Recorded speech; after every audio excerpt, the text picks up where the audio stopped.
In everyday life, when the noise of the world fades and we are left only with our own thoughts, an uncomfortable yet revealing question sometimes arises: why do some people have no friends? This is not only a social phenomenon, but also has deeper psychological and spiritual meaning. It is not merely about the absence of company, but about what this solitude reveals about the inner world of the person. Carl Jung showed us that what we experience outwardly is always a reflection of our inner self. The absence of friendships, therefore, is not an empty coincidence, but a sign, a symbol, an expression of unconscious processes that we often do not immediately understand. Some people withdraw because old wounds have left invisible scars. Others prefer to keep their distance because they perceive the outside world as too loud and chaotic, and still others quietly search for another way, for a more authentic life, closer to what is essential, even if that means separating from the crowd.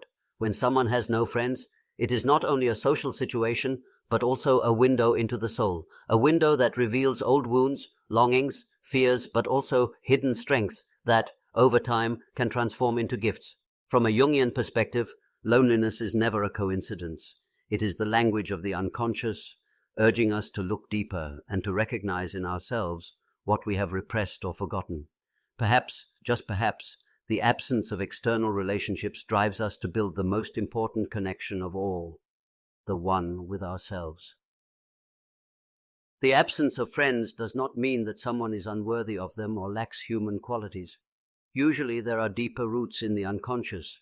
In Jungian psychology, we understand that childhood already lays the foundation. A child who is not seen or understood quickly internalizes the thought that their feelings are not valuable. Later, this becomes as an adult who remains silent, withdraws, and builds an invisible protective wall. The experience of rejection can also play a major role.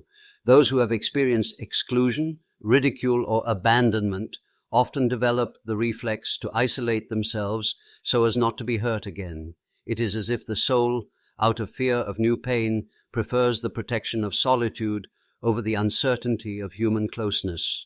And sometimes the reason lies in a difference in the level of consciousness. There are people whose inner world is so deep that they cannot relate to superficial conversations. They seek genuine, rare connections in a world often dominated by the trivial. Therefore, the absence of friendships is not merely a social deficit. It is an expression of inner processes, of old wounds, unrecognized fears, but also of a special sensitivity. Jung once said, "Loneliness does not arise from not having people around you, but from being unable to share what matters to you." So, when we see someone living without friends, we should look beyond the surface. Behind this apparent emptiness often lies a rich inner life, a mirror of invisible struggles fought in silence. And often what looks like a lack is in truth a deep call of the soul for a more authentic and conscious life. The absence of friendships is not only a social fact, but a symbol deeply rooted in our psyche. Loneliness is more than a random state. It is an archetypal image that accompanies a person on the journey towards self-knowledge. In many spiritual and mythological traditions, we encounter the figure of the hermit, who withdraws from the world to dive into the depths of his own soul. This archetype appears in stories, legends, and even in the tarot, where the old man with the lamp symbolizes the search for the inner light. It is no coincidence that many people without friendships experience similar things, even if they are not consciously aware of it. Something leads them onto the path of introspection that their soul demands. Loneliness, when lived involuntarily, can feel like a heavy burden, like an empty space full of unanswered questions.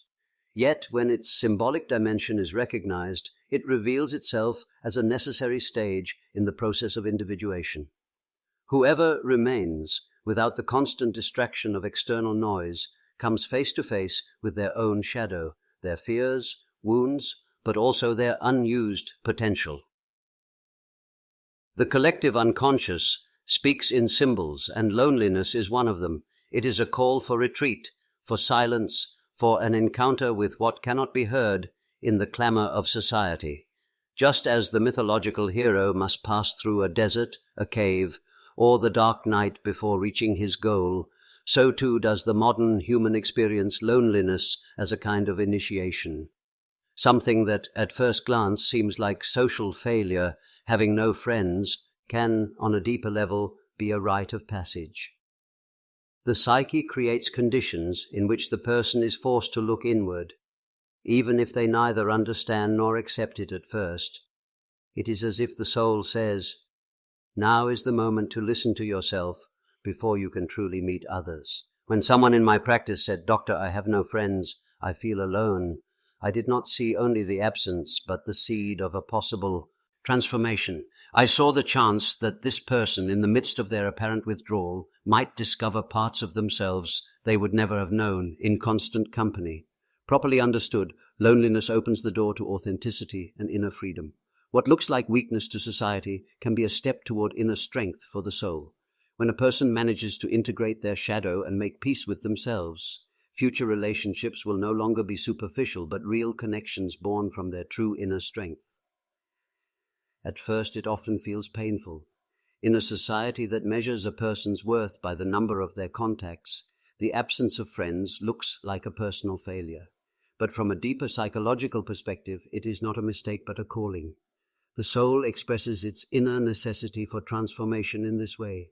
It does not speak in words, but in symbols, circumstances, and coincidences that force the conscious self to pause. Just as dreams send encrypted messages to restore our balance, so too is external life a mirror of what we need to understand. The absence of friendships can be such a message, a sign from the psyche that it is time to let the masks fall and encounter yourself. In my clinical observations, I have often seen that many who suffered from loneliness were not incapable of maintaining relationships. Their inner being was simply in a larger process. It was as if their unconscious protected them from superficial contacts in order to send them on a deeper quest. This solitude was not punishment, but rather a kind of spiritual incubation period. The absence of friends can show that life demands more authenticity from a person, something he has so far suppressed out of fear or conformity. When he can no longer wear the masks, the forced relationships fall apart, and loneliness remains. Yet within it lies the seed of the real. This process belongs to the path of individuation. Whoever has no friends or feels excluded often experiences the phase in which the unconscious demands that he become himself instead of a copy of what others expect. It is an invitation to shed the old skin, like a snake, and be reborn with an identity that corresponds to one's inner truth. In many myths we see that heroes must first go into exile. Moses spent time in the desert, Buddha withdrew into solitude before he was enlightened, and even Christ lived 40 days in isolation before he began his mission. These stories show isolation is not a sign of defeat, but the harbinger of a revelation. The soul separates us from the superficial in order to lead us to the essential. The absence of friends can thus be a sign that an inner meaning is waiting to be discovered, a meaning that requires silence, reflection, and the courage to be alone. It is not about renouncing human closeness forever, but about ensuring that the relationships that arise afterward are genuine, carried by authenticity and not by the desire to belong. For loneliness teaches us a truth that many shy away from. Sometimes we must lose ourselves in the darkness in order to find the light that can only emerge from the deepest layers of the soul. The loneliness that arises from the absence of friends confronts us not only with the silence of the outer world, but also with an inner mirror in which something even more disturbing appears, our shadow side. I have often said that the shadow is those parts of the personality we have repressed, rejected, or denied because they did not fit the image we wanted to show. But everything we reject does not disappear. It retreats into the unconscious and waits there for the moment to reappear. When someone goes through a phase without friends, without social distractions and superficial ties, the psyche creates the conditions for the shadow to become more visible. In the silence, suppressed feelings begin to rise: sadness, anger, envy, fear, old resentment, and even desires one never dared to accept. The constant noise of social life usually drowns out these voices, but when the outer world falls silent, they speak all the louder. Many fear this moment because it is hard to face one's own shadow. The conscious ego, which likes to identify with what is bright and acceptable, resists recognizing that vulnerability, aggression, or loneliness are also part of us. Yet here lies one of the great paradoxes of depth psychology. Only when we accept the shadow and enter into dialogue with it does true transformation begin. Having no friends can therefore be a scenario created by fate to prevent avoiding this inevitable meeting. Isolation takes away our escape routes, tears down social masks, and forces us to truly see ourselves. Pain then becomes the teacher. Every repressed feeling that surfaces is actually a part of our psyche that wants to be heard and reconciled. I have often observed in patients that the darkest moment of their lives, the one in which they felt the crushing weight of having no one at their side, was also the threshold of an awakening. Behind every painful emotion lay a symbol. Anger showed the need for justice, sadness the call for self-love, envy pointed to unused potential, and fear marked the field of inner growth. Loneliness strips a person bare and confronts him with his truth.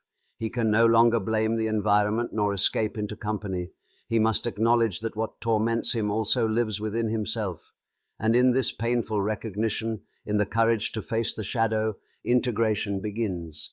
Like the mythical hero who must descend into the depths and face the dragon before finding the treasure, so the absence of friends leads us into a symbolic descent into the caves of the inner world. This dragon is nothing other than our shadow, fears, guilt, insecurities. What at first seems like punishment is, in reality, the necessary condition for wholeness. For ultimately the shadow is not an enemy but unrecognized energy. When we accept it, this energy transforms into creativity, wisdom, and freedom. Thus, loneliness ceases to be a mere nothingness and becomes a crucible in which the old fades away and the new is born. The absence of friends is, then, not a cruel fate, but a sign that it is time to make peace with oneself. The life that deprives us of external company leads us to the only company we can never lose, our whole self, with light and shadow. Whoever crosses the desert of loneliness and confronts his shadow feels that something quietly transforms within. This phase, painful as it may be, acts like an alchemical process. What looks like loss turns out to be initiation. The first transformation happens within. Whoever has endured loneliness without running away from it learns to listen to himself. He becomes an observer of his own thoughts, feelings, and wounds.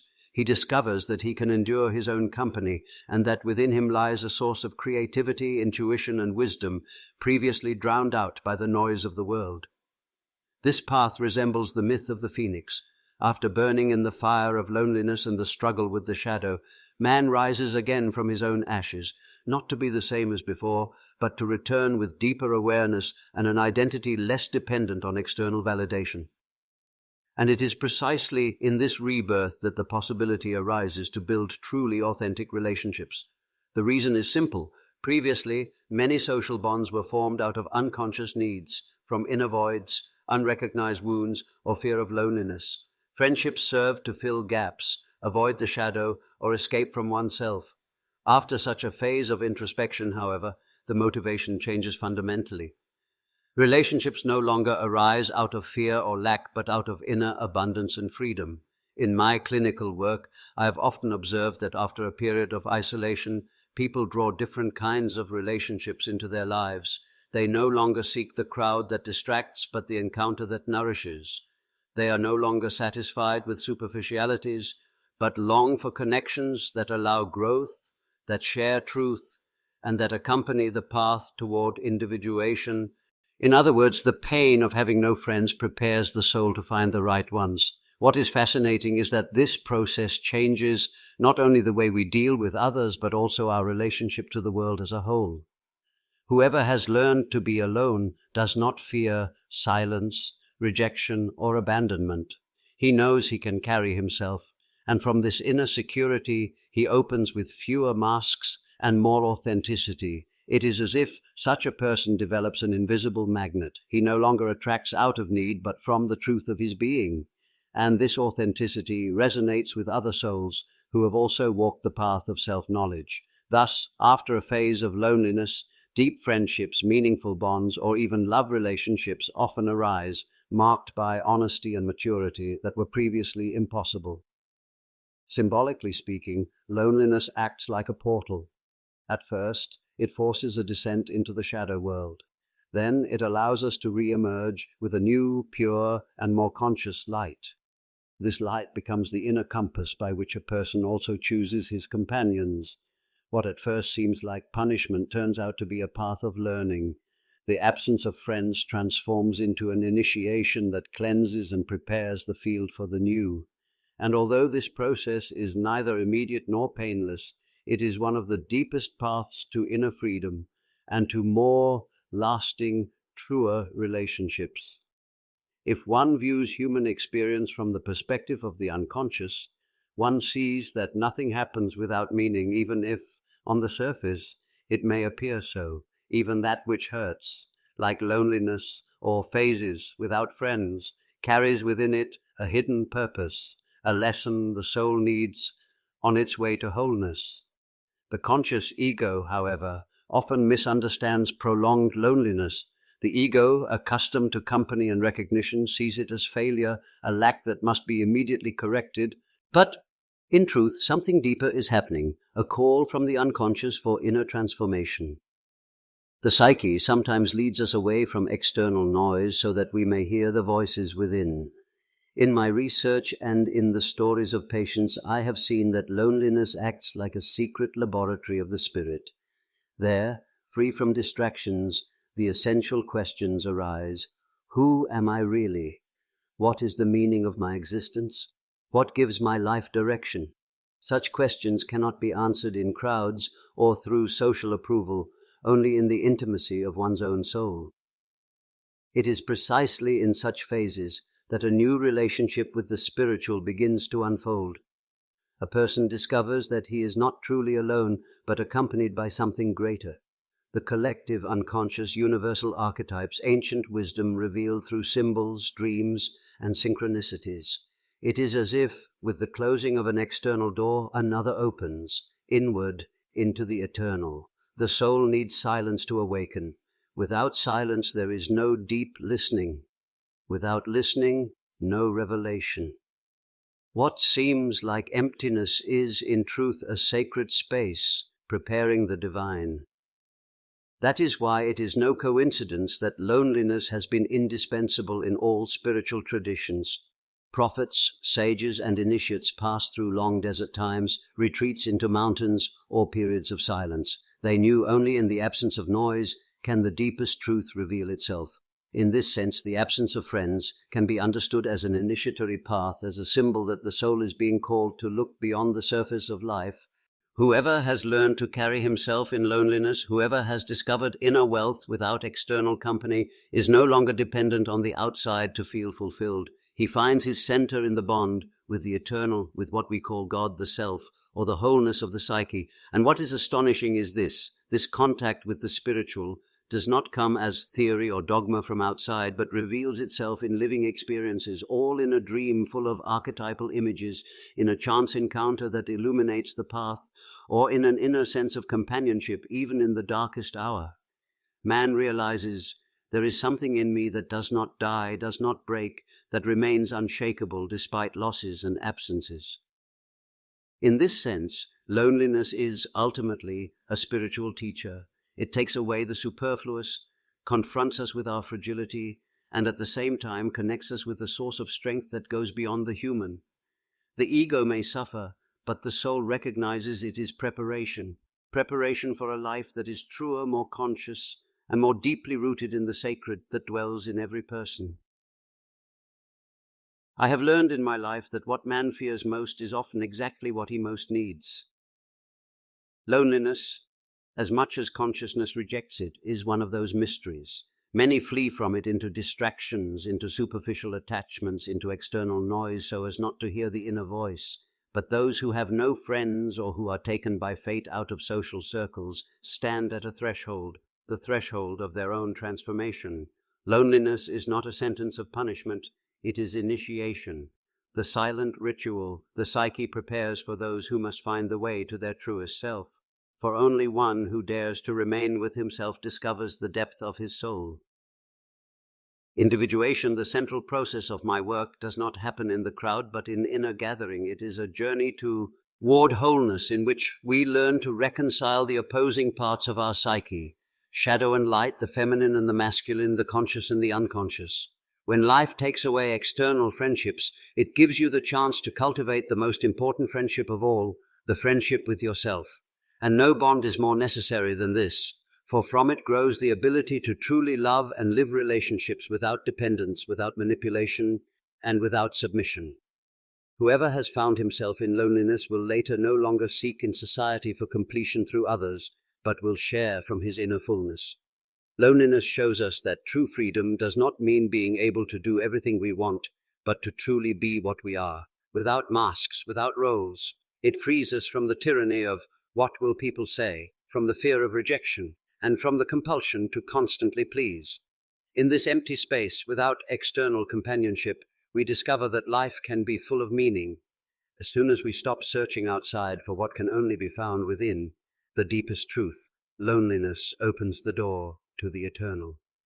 There, where the noise of the world falls silent, the self begins to whisper, that inner core that connects us with the divine. We realize that we were never truly alone. There was always something greater, a meaning that surpasses and guides us, even if we do not fully understand it. Therefore, having no friends does not mean being condemned to bitterness, but standing at the threshold of awakening. It means that your life invites you to walk through the dark night in order to discover the light within yourself. This light is your truth, your essence, your destiny. Thus, loneliness ceases to be a burden and becomes a privilege, the privilege of knowing yourself, transforming, and being reborn. Whoever realizes this understands that what looked like absence was in reality a deeper presence, the presence of your own soul.